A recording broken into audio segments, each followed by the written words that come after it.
J'ai donc été à l'école des Français. J'ai une lourde dette de reconnaissance envers la France pour m'avoir au moins appris à parler leur langue. Et on m'avait dit que mes ancêtres étaient gaulois. Sur la carte géographie de France, je te montre à nu où se trouve le port de Marseille, où se trouve le bassin aquitaine.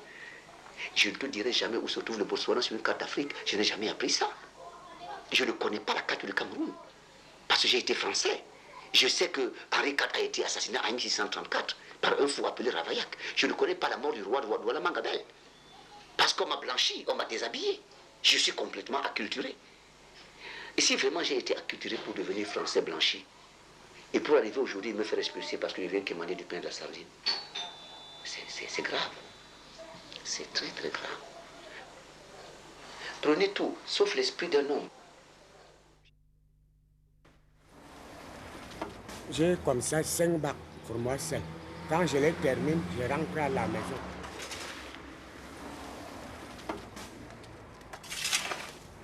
Le blanc, il ne faut pas le faire. Le blanc est blanc. Il ne faut pas le faire. Le blanc est blanc. On le respecte partout. Il n'y a pas de faux blanc. Un pauvre blanc. Et s'il y a un pauvre blanc, il n'y a que les noirs pauvres, il n'y a pas un pauvre blanc d'après moi. Je vois qu'il n'y a que des blancs riches puisque c'est les blancs qui...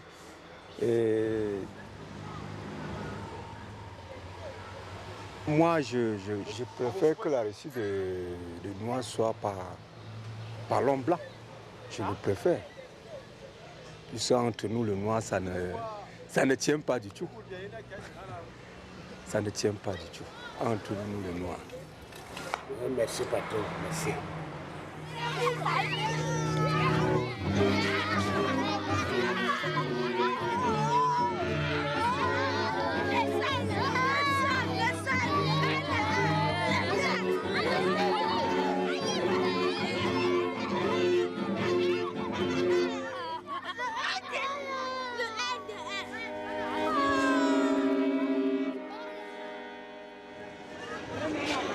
Oh, pour moi, je ne sais pas si un blanc peut être pauvre. Hein.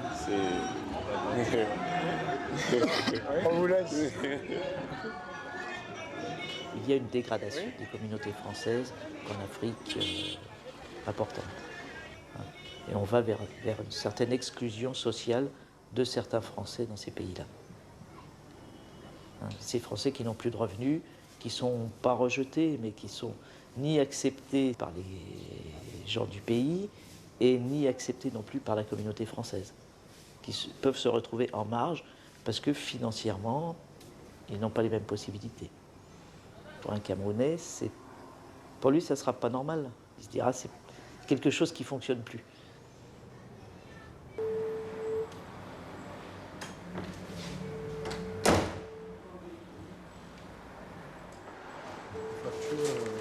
Ça, c'est pour la machine.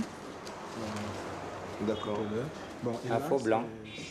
Je ne sais pas, les gens disent un faux blanc. Parce qu'on dit un faux blanc parce que c'est peut-être pour moi, n'est-ce pas, c'est quelqu'un qui mange la cuisine africaine, qui n'est pas... qui vit un peu comme à l'africaine, quoi. Hein? Qui peut aller prendre son seau d'eau pour aller à sa douche, hein? Comme un Africain fait. Parce que tout le monde n'a pas l'eau courante. Je prends un exemple. Ou on peut prendre sa douche, ou je ne sais pas, la nourriture, on mange la nourriture africaine. Tout le monde ne mange pas la nourriture africaine, même si certains mangent certains plats africains. Donc un faux blanc, c'est celui qui peut-être pour moi qui mange la cuisine africaine, qui vit un peu à la façon africaine, quoi.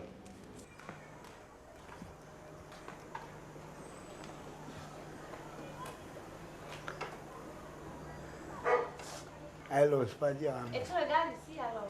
Mais quand elle est seule, c'est le diable. La fille que vous voyez là,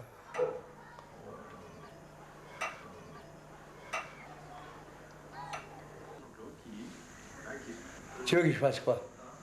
Chômage. Je vais sortir dehors faire quoi?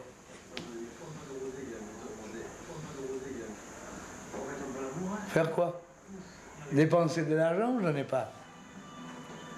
Alors il vaut mieux rester devant sa télévision et regarder. Aller chercher la petite à l'école et revenir. Vous n'alliez pas choisir le sport plutôt que les études. Ça, c'était un moment de ma vie incroyable. Je pouvais devenir pilote professionnel, en effet.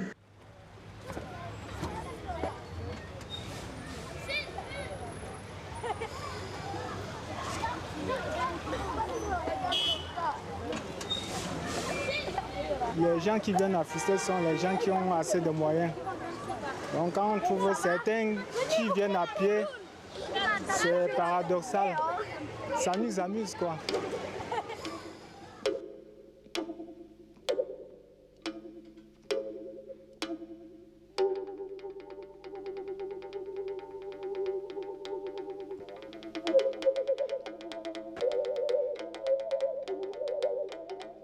Les Blancs sont là comme notre responsable. Je vois que les Blancs ne sont pas pauvres, il n'y a que les Noirs pauvres.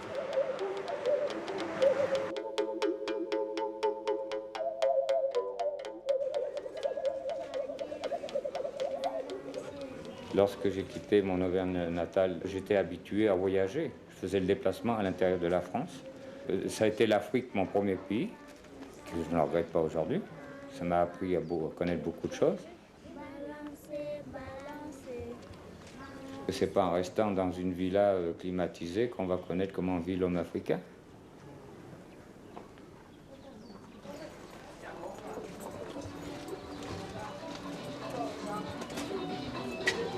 Vous savez, quand on est marié avec une Africaine, à n'importe quel moment, chez vous, quelqu'un peut arriver. Vous êtes obligé de le recevoir. Et au point de vue de nourriture, vous ne pouvez jamais dire que vous n'avez pas de nourriture. Même si vous n'avez pas la nourriture, il faut trouver la nourriture. Même si vous n'avez pas ça en France sur vous, on ne peut pas croire qu'un blanc n'a pas ça en France sur lui.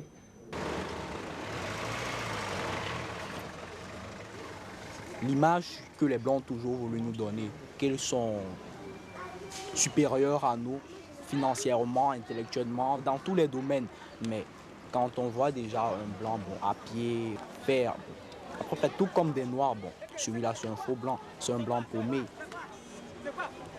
Je ne croyais pas rester.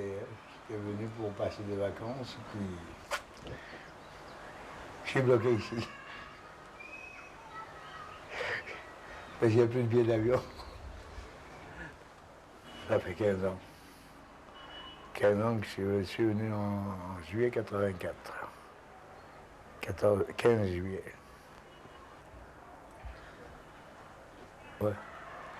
C'est un mauvais souvenir. Ne me faites pas venir.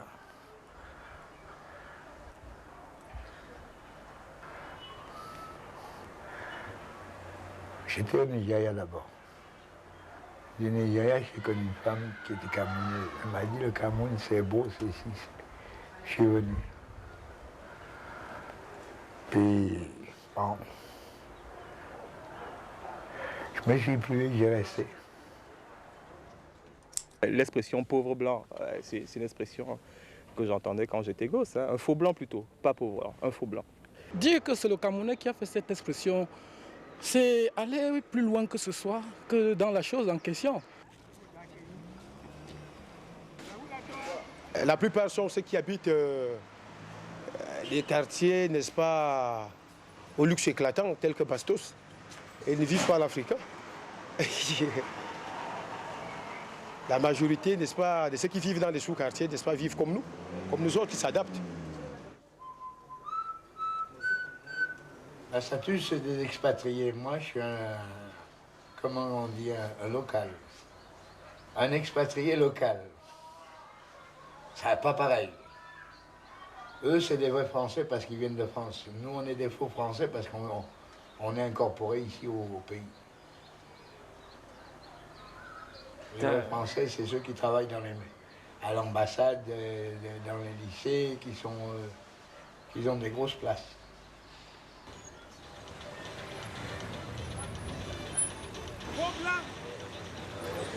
Par exemple, un blanc, il est dans sa Nissan ou bien dans sa Patrol. Il roule. Bon, il y a certains, ils sont trop arrogants, ils roulent, ils vous écrasent le pied, ils vous piétinent, ils ne descendent même pas pour vous dire excusez. Ça veut dire quoi? C'est pour ça qu'ils nous énervent, ces gens-là. Franchement, ils nous énervent. Moi, je préfère qu'ils foutent le camp. Ils n'ont vraiment pas de savoir-vivre, vivre comme les animaux, je sais pas. Je suis au Cameroun depuis 1979, 20 ans. Moi, j'ai eu des périodes aussi très difficiles. Très difficiles. Ça fait depuis 5 ans que ça s'est amélioré, quoi, disons depuis 4 ans, quoi, que j'ai un travail stable. Malgré que le salaire n'est pas... Bref, minable. Pas minable, puisqu'on n'a pas un salaire d'expatrié. On est des gens payés comme pas comme des locaux, un peu plus, puisqu'on est quand même étrangers.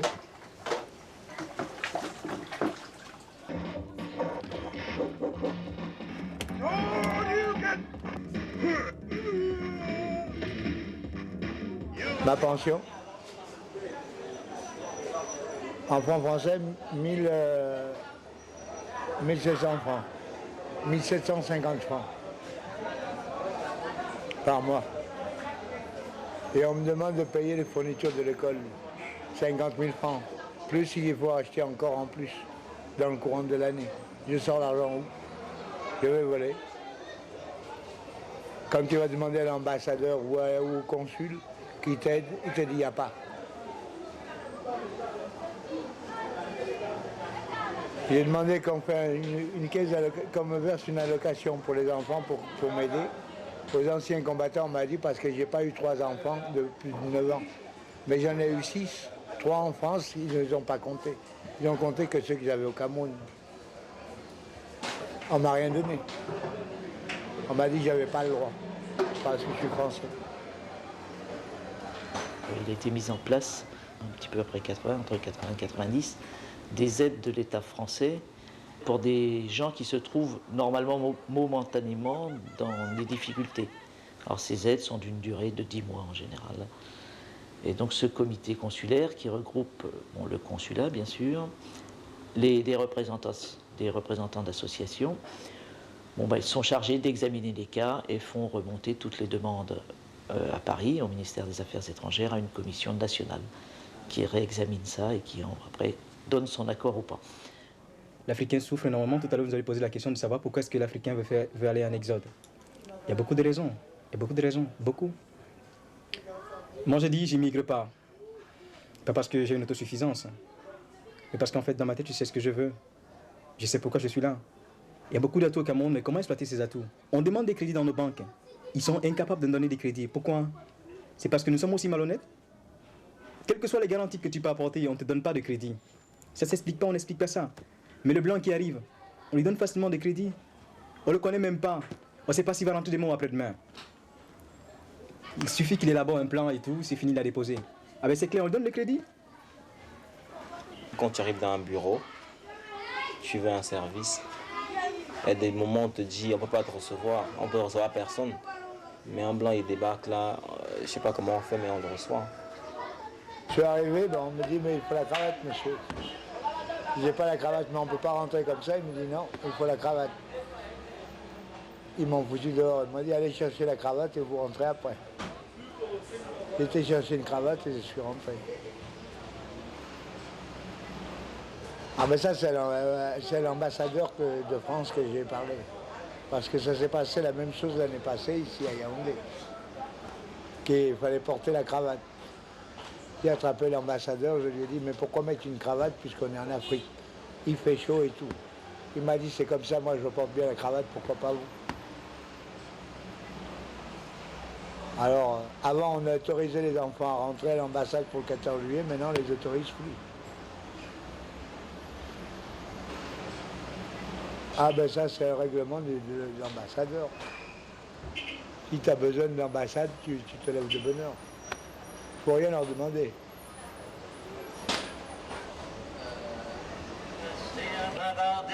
Merci pour votre patience quand nos avis. Ah, il y en a qui sont morts de misère ici.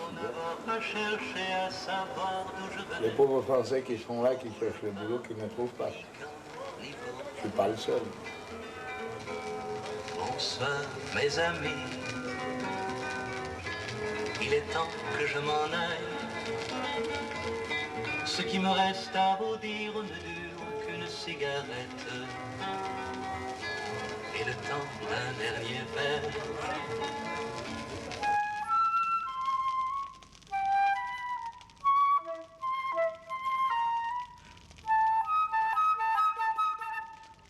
le blanc est un homme à part.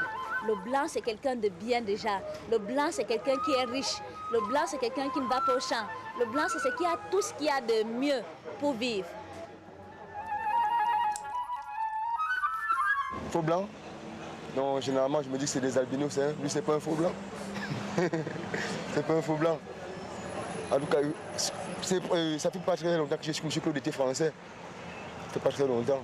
On m'était dit qu'il était grec, quoi. Ouais, grec. Moi, un breton, tu me traites de grec, putain de borgne. Tu vois, il y a la marée noire qui vient de nous foutre la merde. T'as écouté l'autre jour, non? Enfin, je suis de l'Orient. Le Morbihan. Tiens, ça c'est mon garage aussi, celui-là. Tiens, on va faire un tour par là-bas. Hein? Ah.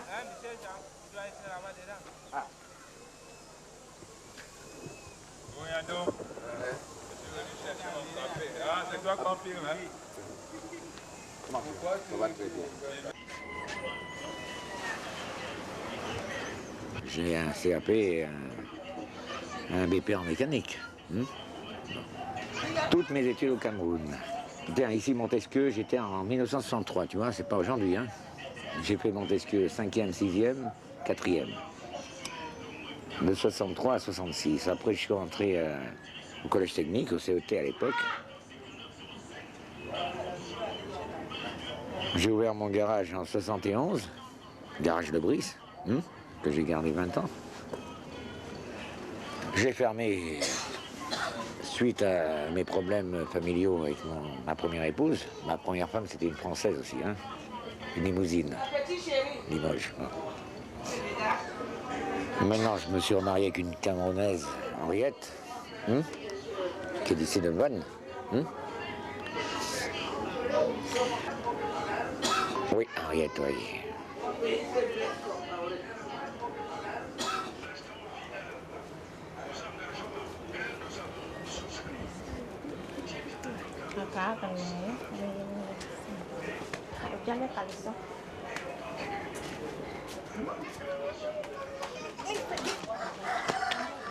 Lorraine, tu as vu maman? Moi, je ne pense pas à ça. Hein. D'abord, ce n'est pas l'argent qui fait le bonheur du foyer. Hein. Ce n'est pas l'argent, bien sûr que c'est l'argent qui est la vie. Mais vous voyez comment nous vivons. Ce n'est pas l'argent qui... Moi, je voudrais avoir des moyens, même si ce n'est pas trop grand, qui peuvent nous permettre de vivre. Lui, il est déjà comme mon enfant, je m'en fous, même s'il travaille ou il ne travaille pas.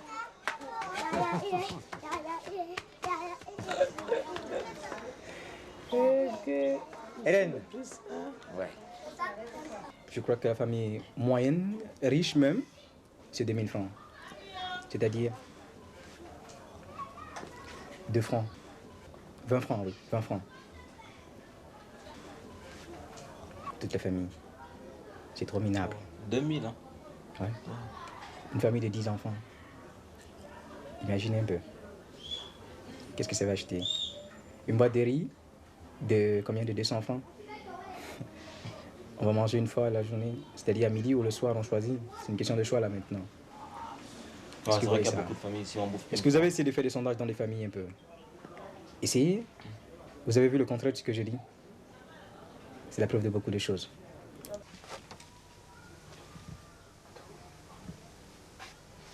Bon, c'est un peu le fourbi, hein. C'est le travail de Henriette, hein. On habitait dans mon village et lorsqu'on est marié, ce n'est plus bien de rester avec sa famille. On a essayé de venir ici, mais ça fait depuis plus de 10 ans, quelque chose de 10 ans qu'il est chômeur, qu'il ne travaille plus. Il a eu des problèmes, beaucoup de problèmes. Il avait son garage, maintenant il n'a plus rien. On a fait ici à peine 2 mois, il a fait un accident grave. Il a été écrasé par une voiture. Si ce n'était même pas le consulat de France, c'est qu'il était mort parce que je suis parti pleurer au consulat. On a essayé de s'occuper de lui. Mais pour l'argent, c'est difficile. Là où nous sommes même ici, des fois, cette fois-ci, on a 2 mois de loyer impayé. On n'a rien. Si le loyer c'est 20 000, plus courant et eau, ça fait quelque chose de 27 000. Depuis le matin, on n'a même pas mangé, vous voyez. On n'a pas de déjeuner, on n'a rien. On se débrouille comme ça. Des fois, je pars dans mon village. Ou bien quand le consulat, des fois, quand ça nous dépasse déjà, on va pleurer là-bas. Mais eux aussi, c'est trop. On ne peut pas aller tout le temps les emmerder. C'est pour ça qu'on a demandé un rapatriement. Vu qu'il est toujours malade, et en plus, vous voyez comment l'excès de problèmes lui pousse déjà à être alcoolique, quoi. On souffre énormément. S'il s'agissait, n'est-ce pas, de parler d'un monde, du plus beau du monde possible, il faut parler plutôt de Eldorado. Or, le monde dans lequel évoluait Candide n'était pas celui propice ou bien qui faisait à l'Eldorado. C'est à peu près ça. Le meilleur du monde est là où je suis. Je sais que la France n'est pas seulement le côté vie matérialisée, conditions matérielles de vie élevées, mais il y a aussi des gens qui rament là-bas, je veux dire, qui ont des conditions de vie difficiles, comme l'Afrique. Peut-être pas dans la même proportion qu'ici en Afrique, mais quand même il y en a. Et ça, beaucoup d'Africains peut-être ne se l'imaginent pas. Quand on dit que quelqu'un est pauvre, que ce soit un blanc ou un noir, ça n'a pas de sens. C'est la condition humaine. Nul ne sait où il naît. La seule chose qu'on sait, c'est que, où que l'on soit, on reste un être humain. Alors prendre un homme en tant que pauvre ou riche, ça n'a pas de sens. Tu vas dans des quartiers, des gens, tu auras de la peine à marcher. Parce qu'on va tellement te regarder que tu vas te dire, mais putain, qu'est-ce que j'ai fait? Tu n'as rien fait parce que tu es blanc. Tu impressionnes. C'est une vérité qui est triste, mais il faut dire. Hein? Soit blanc ou noir, ça se vaut. Hein. La seule différence qui change, c'est que les noirs sont obsédés parce qu'on a la peau blanche. C'est tout. Ils croient qu'on est supérieur à eux et qu'eux, ils sont inférieurs à nous.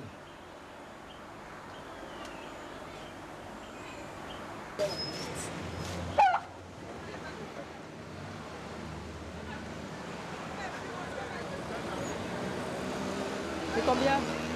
3500.